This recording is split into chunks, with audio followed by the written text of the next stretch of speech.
গোস্ত একটু পালে আমি রান্না বান্না করে আমার বাচ্চা কাচ্চা নিয়ে খাবো।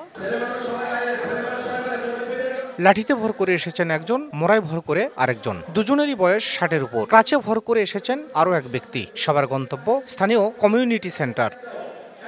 শরীয়ত মোতাবেক কুরবানি করা যায় ঈদের তৃতীয় দিন পর্যন্ত। সে সময় বাড়ি বাড়ি গিয়ে মাংস সংগ্রহ করেন নিম্নবিত্ত মানুষেরা। এমন অসহায় মানুষদের জন্য 17টি গরু কুরবানি করেছেন তরুণ সংগঠক শামীম হোসেন মণ্ডল। পুরো মাংসই বিলিয়ে দেওয়া হবে অসহায় মানুষদের মাঝে।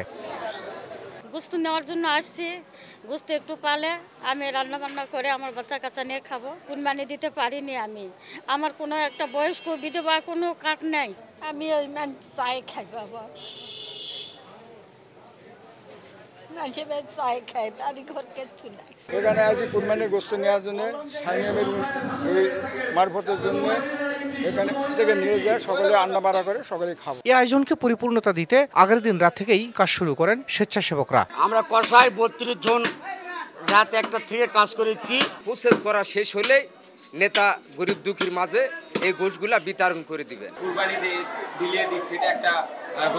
অসহায় ও সুবিধা বঞ্চিত মানুষদের নিয়ে ঈদের আনন্দ ভাগাভাগি করতেই এমন ব্যতিক্রমী উদ্যোগ বলে জানান এই সংগঠক। গরিব এবং নিরীহ মানুষকে নিয়ে আমি চিন্তা চেতনা করি।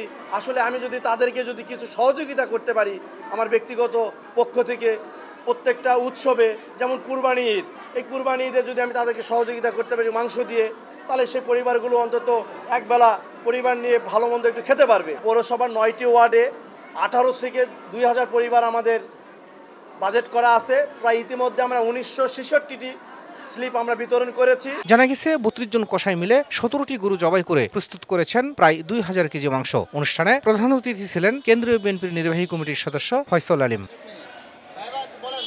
শাহিদুল ইসলাম সবুজ, সময় সংবাদ, জয়পুরহাট।